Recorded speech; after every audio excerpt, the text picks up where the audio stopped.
अस्सलाम वालेकुम नाजरीन, कैचअप क्रिकेट के एक और एपिसोड के साथ तौसीफ और हमारे साथ मौजूद हैं मंशा भाई। नाजरीन, जिस तरह आपने कल देखा होगा कि इस्लामाबाद जीत गया और मंशा भाई की टीम जो है वो उसने पेशावर ज़ल्मी को हरा दिया। तो मंशा भाई, एक तो मैं बहुत ब्राइट हो गया हूँ, ये लाइट सामने से आ रही है। दूसरा, आप ये बताएं कि कितनी खुशी है इस्लामाबाद के सपोर्टर्स। बिल्कुल, जो इसीलिए तो फोकस आप पे हो गया।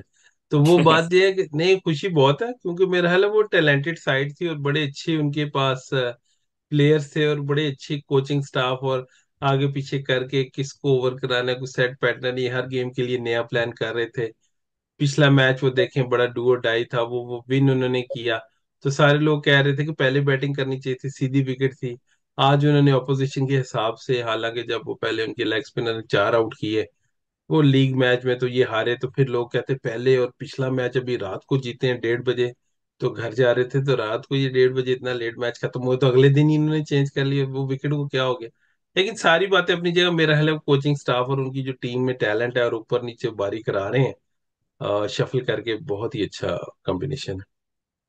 अच्छा, अब ऑब्वियसली कॉलिन मनरो तो थे नहीं ना इस्लामाबाद यूनाइटेड के, तो उनकी जगह कप्टिल खेले थे। तो एक तो ये हो गया कि लाइक फॉर लाइक रिप्लेसमेंट इन अ वे के दोनों अग्रेसिव बैट्समैन है।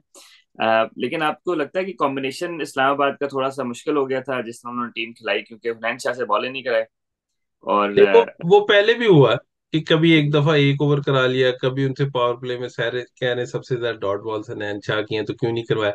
लेकिन मेरा हाल वो बॉलर, यही तो मेरा हाल है, शायद कप्तानी पे भी मैच दे रहा हूँ शायद आपको, कि अगर मतलब वो देख रहे हैं कि उधर से वो हमारे दूसरे जो ऑलराउंडर है, क्या नाम है उनका, फहीम अशरफ, अगर कर रहे हैं तो क्यों, मतलब एक ओवर करवा चुके हैं तो क्यों मैं एक नया करूँ, फिर क्यों दूसरा करवाऊं। और कौन सी बॉल पे उनको 4 लगा, वो कौन सी मुश्किल बॉल थी जिसपे 4 लग गया। तो मेरा हाल है वो देख रहे थे वो, और वो अच्छी जजमेंट थी उनकी। जरूरी नहीं है कि आप सारे ट्राई करें। लोग कह रहे हैं कि शायद ज्यादा बॉलर हो तो कप्तान को समझ नहीं आती, एक बॉलर रह जाता है, ऐसी बात नहीं है। मेरा ख्याल है शायद कप्तान के पास ऑप्शन ज्यादा हो तो वो जो बेस्ट उस दिन कर रहा है उसको पिक कर लेते अच्छा, एक स्टेज पे ऐसे लग रहा था, आप भी देख रहे होंगे, मैं भी देख रहा था, तो 11-12 ओवर में तो है वो 110 तक था स्कोर ना। तो ऐसे लग रहा था कि 200, 210-15 होगा। विकेट जिस तरह फ्लैट था और सब कुछ था। एक तो साइम अयूब ने आखिरी 10 गेंदों पे 8 रन बनाए।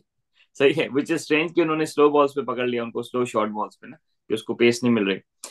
तो दूसरा ये कि आपको लगता है कि पेशावर जल्मी ने विकेट को गलत रीड किया है, या फिर वो 180 बना 185 बनाना चाह रहे थे। मुझे लग रहा है कि जहां से वो थोड़ा जो मिडिल ओवर में जाके बॉबर भी बाहर गए और उनका थिंक टैंक जिसमें रोमन पावल और सैमी और वो सारे, क्योंकि पावल खुद भी आए तो उन्होंने 3-4 डॉट खेले 15वें ओवर में, और उसके बाद भी उन्होंने एक दो सिंगल किए। तो मुझे ऐसा लग रहा था जैसे वो थोड़े हैप्पी हैं कि 180 जो है वो एक प्रेशर मैच में स्कोर होगा। हालांकि विकेट देख के नजर आ रहा था। एनीवेज, एक सवाल मेरा आपसे है कि ये जो जो प्लानिंग इनकी थी पिशावर वालों की, सलमान इरशाद ही नहीं खिलाया, एक आधा मैच बुरा हो जाना और सीधी विकेट पे सलमान इरशाद बीच में ना हो, उसके बाद आप पूरा हसीबुल्ला को खिलाते रहे हैं। और जिस तरह आपने कहा कि ये जो ऑफ द कैमरा कह रहे कि हैदर अली बाद में पिक हुआ, तो उधर से वो उनके जो आज खेले हैं वो इस्लामाबाद के लेफ्ट हैंडर, तो वो भी बाद की पिक है, और वो आज वो पहले मैच खेले हैं। तो हसीबुल्ला को निकाल के और उनको डाल लेना और सलमान रिश्ता ना खेलना और खुरम शहजाद खेलना, जो कि टेस्ट अभी ऑस्ट्रेलिया में खेले और लेंथ बॉलर है, इससे भी ज्यादा उनको मार पड़ सकती थी सीधे विकेट पे। तो थोड़ा सा आपको लग नहीं रहा कि ये उनके कॉम्बिनेशन में ना पिशावर ने थोड़ा अपना खराब कर लिया। अरे, आई थिंक ओवर थिंक ज्यादा कर गए हैं मेरे ख्याल है कि विकेट के हिसाब से, क्योंकि देखिए खुरम सिराज पर्सनली मैं उसको खिलाता, क्योंकि वो गेंद हिलाता है ना, थोड़ा सा शेप करता है। तो लेकिन उसको जाहिर है कि शुरू में उसको अटैक तो नहीं कराया, पहला दूसरा ओवर तो उसने नहीं कराया। लेकिन उसका वही जिस तरह मुल्तान ने इस्तेमाल किया ना मोहम्मद अली को, कि वो गेंद मोहम्मद अली का तो निप भी करता है, लेकिन इसका साइडवेज थोड़ा सा होता है। तो आई थिंक उस उसमें गप्टिल को आउट कर गया। तो विकेट तो सीधा था, लेकिन सीधे विकेट पे भी अगर जो जेनवन दोनों तरफ बॉल स्विंग कर सकता है तो वो आपको मेरे ख्याल है फंसा सकता है। लेकिन जहां तक बात है हसीबुल्ला की, तो डेफिनेटली आपने पूरा खिलाया था, तो आखिरी मैच मतलब शायद वो रिस्क नहीं, मतलब रिस्क ले लिया उन्होंने। रिस्क नहीं लेना चाहिए था उनको, जो टीम चल रही थी वही खिलानी चाहिए थी। प्रॉब्लम वही आ जाती कि बाबर आजम, अगेन बाबर आजम के खिलाफ बात करना गुनाह है। लेकिन बात कर लेते हैं। वैसे मैं बात कर रहा हूँ कि देखिए ये मैचेस होते हैं बड़े, जिसमें आपको, सर अब बाबर आजम जिस तरह हम पहले ऑफ द कैमरा बात कर रहे थे, जो पहले खेल रहे थे आज उस तरह नहीं खेले। बाबर आजम में एक इस तरह था कि लाइक हाफ वॉलिस को भी मार के सिंगल लेने के चक्कर में कि साइम को स्ट्राइक दें। तो पहले आप ये मुझे बताएं, उल्टा सवाल आपसे कि ये किस तरह की स्ट्रेटेजी है? आपका जहाँ सवाल है, मेरा ख्याल है कि खुरम शहजाद को सही खिलाया और हसीबुल्ला को खिलाना चाहिए था। तो अब आपकी तरफ वापस सवाल है, मेरी तरफ से। जी नहीं, मेरा नहीं ख्याल कि वो जितने अच्छा खेल रहे थे, और टॉप स्कोरर है मेरा 544, तो उनका मैच से पहले था, आज 27 की है। तो मेरा ख्याल है वो तो बड़ा गैप है सेकंड प्लेयर में। तो वो किस वजह से हुआ कि जो हम सारे बात कर रहे थे कि वो शॉट्स डिफरेंट उन्होंने क्रिएट किए हैं और चला के गेम कर रहे हैं और खुद चौका मार रहे हैं। तो यकीनन आज भी मुझे लगा कि वो जहां से एक तरह से सैम ने, और मेरा ख्याल है वो मैच उनके हाथों से ले जाते 8 ओवरों में, और बॉबर जो है वो बिल्कुल ही वो शेल में चले गए और सिंगल करने लग पड़े। मेरा ख्याल है यहाँ से भी थोड़ा सा मैच जो है खराब हुआ है, क्योंकि मेरा ख्याल वो 30 पे शायद उनका 50 होता, तो हम्म। मैच और डिफरेंट हो चुका होता, और शायद वो और अच्छे तरीके से खेलते। I think so. लेकिन अब शायद वो प्रेशर मैच था, वो सोच रहे थे कि अगर सैम मार रहा है तो बाद में करूं। लेकिन मेरा ख्याल है वो चेंज नहीं करनी चाहिए थी मुझे भी। नहीं, बिल्कुल बिल्कुल सही। तो अच्छा, अब अगर हम सेकंड उसकी बात करें, इनिंग की बात करें, तो एक टाइम था जिसमें इनके 90 पे 5 आउट हो गए थे ना। गप्टिल ने स्टार्ट दिया, उसके अलावा फिर शादाब और बाकी जल्दी जल्दी आउट हो गए। अच्छा, अब जहाँ पे 5 आउट है, आजम खान आउट हो गया। Azam Khan was a hope कि यार वो जरा रन चेज कर लेगा। अब 5 आउट हुए हैं, 11 ओवर, 91 फॉर 5, 91 फॉर 5। अब आपको चाहिए another 95 run in 9 overs. Imad Wasim खेल रहे हैं साथ, हमारे हैदर अली हैं, फिर फहीम अशरफ ने आना था, फिर नसीम शाह, उनैन शाह और उबैद मकाई। तो आपको लगता है कि वहां से गेम प्लेट में रख के दे दिया बाबर आजम ने? मुझे तो ऐसे ही लगता है, क्योंकि उन्होंने अटैक हाँ, करने गए नहीं, वो रन रोकने गए, या वो रिलैक्स गेम को लंबा लेके जाने गए। तो आपको लगता है कि जो गेम को लंबा लेके गए, इसका फायदा तो इस्लाम। देखिए, एज अ बैटिंग टीम, अगर बॉलिंग टीम गेम को लंबा लेके जा रही है, तो मुझे तो फायदा है सिचुएशन से। बिल्कुल। और वो बड़ा वहां से, मतलब पहले तो वो यकीनन आज वो चले तो मास्टर स्ट्रोक किए कि हमाद को ऊपर भेजने वाला, और बड़ा ही उन्होंने अच्छा हैंडल किया प्रेशर को, कूल एंड काम रहे, हैदर अली को भी खिला गए।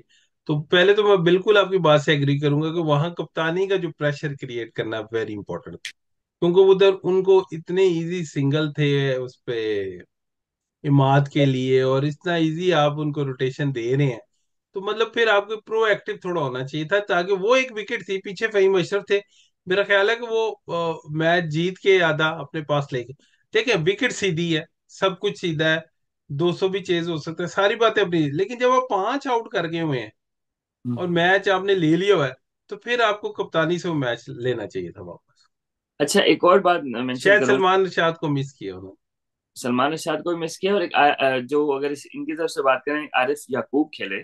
2 ओवर्स में उन्होंने 19 रन दिए, लेकिन आपको याद होगा कि इस्लामाबाद वाला पिछला मैच भी उन्होंने ही आखिर में जितवाया था। जी जी। तो क्या तो कहते हैं, तो मतलब आपको लगता है कि ले लेना चाहिए था, उनको दोबारा ले लेना चाहिए था? बिल्कुल, मतलब मैं कह रहा हूँ कि अगर वो ही देख लेना, अब वो आप देखे पीछे हमारे पास सेट है कि उन्होंने 4 आउट किए, तो क्या उनके ज़हन में भी वो था कि वो एक फ्लूक था कि 4 विकेटें वैसे मिल गई? तो वो हम्म। एक, अभी उनको 2 इतने अच्छे ओवर उन्होंने किए तो वो नहीं लाए। तो ये थोड़ा सा कॉन्फिडेंस देखें ना, मेरा हाल है वो शदाब ने जिस तरह गूगलीज आज की हैं और खुद आके वो अटैक किया, बेशक ये वो एक ओवर उनको मार पड़ी, लेकिन मेरा हाल है लेगी जो होता है वो हमेशा विकेट टेकर होता एग्जैक्टली, क्योंकि उसमें ये था ना कि चलें लेफ्ट हैंड बारी कर रहा है, लेकिन अब लेफ्ट हैंड के आगे लेगी को ना लगाना, ये भी तो बेवकूफी है ना। देखिए ऑफ स्पिनर है। भी तो, देखिए off spin bowler right hand को बॉल करते हैं, करते ठीक हैं। है? तो लेग स्पिनर को अगर लेफ्ट हैंड बैट्समैन को बॉल कराना है, तो मैंने नहीं ख्याल कि इसमें कोई बुरी बात थी। क्योंकि आपकी बात को मैं सेकंड करूंगा, क्योंकि जब वो लेग स्पिनर फ्लाइट देता है ना, तो मुंह में पानी आ जाता है। सही है? देखिए और ये उसमें जो गलत शॉट लग जो सकती है ना। क्रिकेट खेलने वाले हैं, जो क्रिकेट को समझते हैं, वो ये ठीक है। सोचते हैं कि वो जो बॉल लेग स्पिनर की है उसके अंदर जो की फैक्टर होता है वो होती है ड्रिफ्ट, बिल्कुल। जिसको लोग बिल्कुल इग्नोर करते हैं। फ्लाइट दे रहा है, ब्रेक हो रही है, ड्रिफ्ट जो है वो बहुत ही की है। जब उसको ड्रिफ्ट मिलती है और वो जो बॉल हवा में ड्रिफ्ट होता है, डिप होता है, उसके बाद जो ब्रेक होता है, कितना ब्रेक होना है, सीधा विकेट है लेगी का, तो रिस्ट स्पिनर है वो हमेशा ज्यादा ब्रेक होगा। मतलब वो ऑलवेज जब आपने विकेट लेने जाना है आपको चांस लेना पड़ेगा लेगी पे, और आप लेगी को ओवर नहीं करवा रहे। नहीं चलें। तो अगेंस्ट के वो जिस तरह आपने पहले बात की, कॉन्फिडेंस की भी बात है कि शायद बाबर कॉन्फिडेंस नहीं था, लेकिन उन्होंने पिछला मैच इसी तरह जितवाया, इससे बल्कि बड़ी मुश्किल सिचुएशन से हाँ जितवाया था। बहुत मुश्किल था जी। अच्छा, अब हम पॉजिटिव्स की बात करें तो क्या कहते हैं, और ऑल्दो ये साल नवाज का है, लेकिन इमाद वसीम जो है वो एक तो पहले उसको ऊपर भेजा उसने बारी की, और साथ अपने बारी करवाई भी। तो इमाद वसीम के लिए क्या कहेंगे आप, मतलब ये कि देखिए वो आपने क्या है, नवाज का, नवाज बैकग्राउंड में चले गए हैं, फोर फ्रंट पे और लोग हैं। इसलिए मैं कह रहा हूँ कि मुझे लग रहा है कि देखें, अब वो पूरे स्टेडियम में बात हो रही है, प्रेस कॉन्फ्रेंस में शायद आपको कहना पड़ा कि वो अमाद को बाबर बाबर बाबर कह रहे हैं, वो शर्ट उतार रहा है, अपना नाम दिखा रहा है, मैं इमाद हूँ। राइट, मतलब एक क्रिकेटर है, उसने बहुत खिदमत की है। ऑफ द क्रिकेट क्या बातें हो रही हैं, कॉन्ट्रैक्ट क्यों नहीं साइन किया, वो सारी बातें अपनी जगह।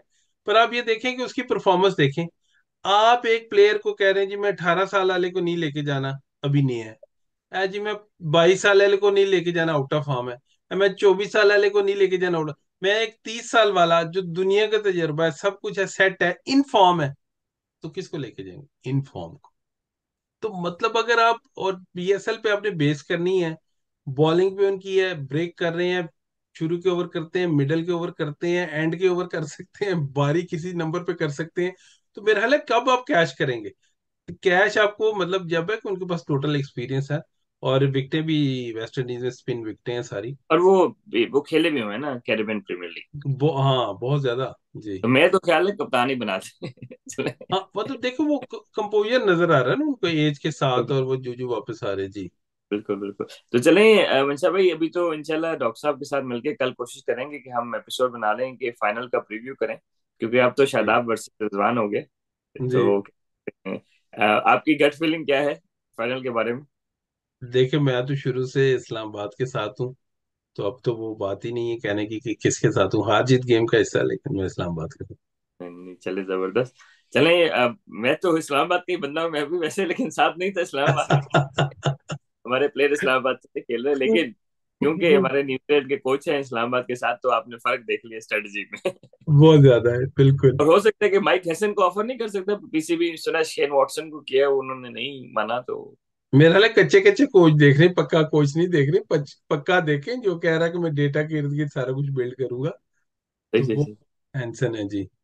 तो हैंसन, हो सकता है कि हैंसन पाकिस्तान के कोच हो जाए, कोई पता नहीं। यू डोंट नो कि मतलब आईपीएल में मुझे अभी समझ नहीं है कि किन के साथ उनकी ये वो है, बिजी हैं आईपीएल लोग। तो खत्म हो गया था ना उसके साथ, कोहली वाली टीम के साथ।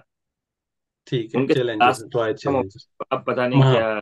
हाँ। तो तो वही मैं कह रहा हूँ, शेन वॉटसन भी शायद कमिटमेंट्स की वजह से, इतने शॉर्ट नोटिस पे वो अपनी कमिटमेंट्स हैं, तो इस वजह से ना की। लेकिन बिल्कुल। स्टिल मैं कह रहा हूँ कि कुछ मतलब कोच अच्छा होना चाहिए। आकिब जावेद को तो शायद श्रीलंका वालों ने पकड़ लिया। या वो खुद चलेंगे। नहीं, श्रीलंका वालों ने कहा जी कि हमारे बॉलिंग कोच। बिल्कुल नहीं, क्योंकि उन्होंने उन्होंने वो भी बाहर निकलना चाहते थे, वो सारा ओवर द पूरा ईयर लॉन्ग वो उनके साथ काम करते हैं। तो वो भी अपनी वो बताना चाहते हैं कि उनकी उसी तरह भी वैल्यू है टीम नहीं में, नहीं अगर वो अप्लाई करेंगे तो उनको मिलेगा जी। नहीं नहीं, गुड। तो चले नाजरीन, थोड़ा सा पोस्ट मैच एनालिसिस थे, क्या कहते हैं, इस्लामाबाद वर्सेस पेशावर जलमी, और congratulations to Islamabad, Islamabad supporters, और hard luck to Peshawar Zalmi. हमने थोड़ा डिफरेंट तरह से हम पोस्ट मैच एनालिसिस करते हैं, हम क्रिटिक डिफरेंट तरह से करते हैं। उम्मीद है आपने एंजॉय किया होगा। डॉक्टर साहब को इंशाल्लाह अगले एपिसोड में हम पकड़ेंगे। मंशा भाई कुछ कहना चाहेंगे जाते जाते?